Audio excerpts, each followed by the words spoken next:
Balik alindog na ba kayo ngayong 2024? Ang mga simpleng paraan para ma-achieve yan, alamin sa Tip Talk hatid ni Katrina Son.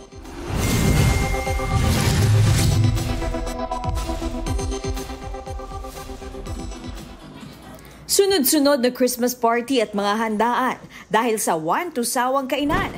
Napapos muna sa kanyang fitness journey si Bart Porcincola. Wala muna diet ng December, siyempre. Siyempre, kasiyahan lang siyempre kasama yung pamilya natin. Kaya ang main goal daw niya pagpasok ng 2024. Balik sa gym, ganyan, buhat-buhat, tapos bawas kain din.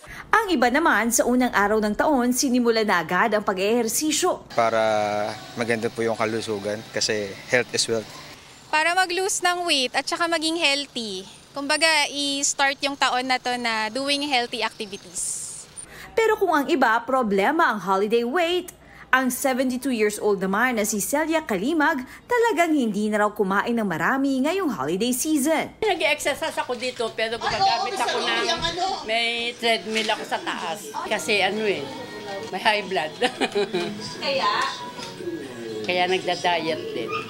Para sa isang fitness coach, maganda ang ginagawa ni Lola Celia. Pero challenge talaga para sa marami ang tumanggi sa nagsasarapang pagkain kapag holidays.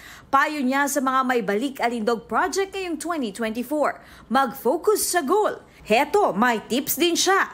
Una, stay hydrated. Malaki raw kasi ang naitutulong ng tubig sa ating pangangatawan. Pangalawa, dapat back on track sa sinusunod nating diet.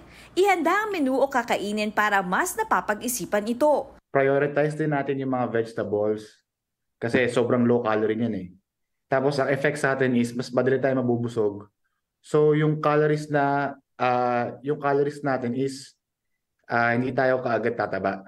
Pang-apat, hindi dapat kalimutan ang pag-eehersisyo. Ugaliing maglakad kung may pagkakataon.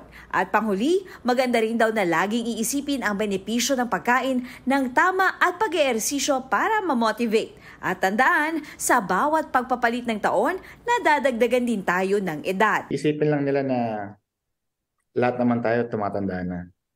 So, importante is mag-exercise, wag tamarin, at maging consistent. Katrina Son, nagbabalita para sa GMA Integrated News.